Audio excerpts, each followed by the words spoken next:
नमस्कार, मी हर्षदा क्रिएटिव्हमधून बोलते आहे. तर मी हे काय केलं सांगते.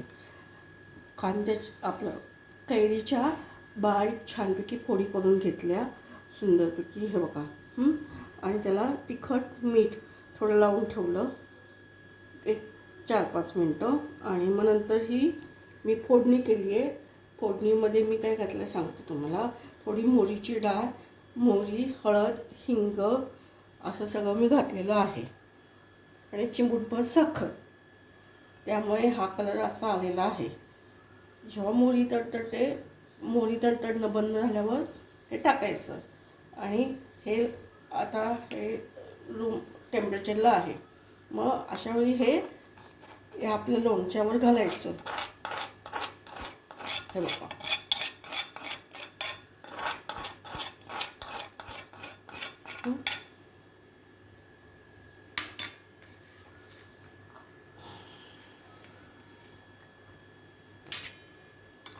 आणि मी तेल मोहरीचं घेतलं आहे. जर समजा तुमच्याकडे मोहरीचं नसेल तर तुम्ही शेंगदाणा तेल किंवा कुठलंही तुमच्याकडे जे उपलब्ध तेल असेल ते वापरा. हे बघा. आणि आता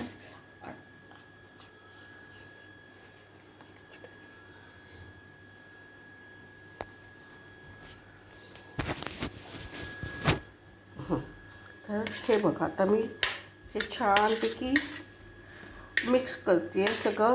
सगळी फोडणी आहे ना ती चांगली याच्यामध्ये घोळून घेते.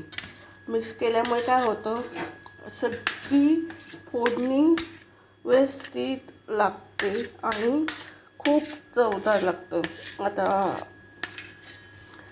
कधी एखादी गृहिणींना कधी खूप स्वयंपाकाचा कंटाळा येतो किंवा झटकीपट किंवा मुलांना काहीतरी वेगळं पाहिजे असतं.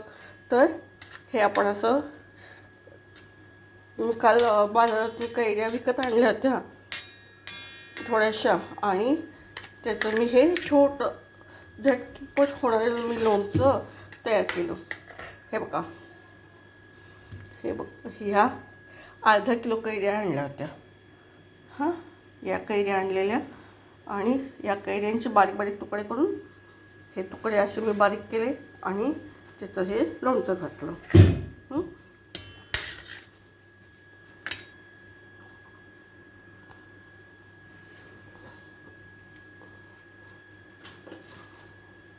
तर खूप छान. आणि आपण घरातल्या घरात बनवून भरपूर होतं आणि चवदार पण लागतं. आणि मुलांना आपण कसं घरात चटकमटक काहीतरी खायचं असतं. मग अशा वेळी आपण काय करायचं तुम्हाला आयडिया सांगते. आता हे मी आत्ता बनवलेलं आहे सकाळी. आणि हे बघा, हे आठवडाभरापूर्वी हे बनवलेलं सेम. फक्त याच्यामध्ये काय केलं मी, थोडंसं लिंबू, थोडी कैरी, बघा तुम्ही बघू शकता. याच्यामध्ये सगळं घातलेलं आहे. स्टार फ्रूट आहे, मिरची आहे, कैरी आहे, मिरची आहे, अजून ओली हळद आहे. हळद हे बघा, दाखवते तुम्हाला. ही अशी ओली हळदीची गाठ असते. हे बघा, ही अशी ओली हळदीची गाठ असते. या हळदीची गाठीचे बारीक बारीक तुकडे करून मी याच्यामध्ये घातलेलं आहे. तर like and subscribe my channel. धन्यवाद. हे बघा, खूप सुंदर लागतं. यातच खाऊन पण दाखवते. बहारदार, खट्टा मिठा.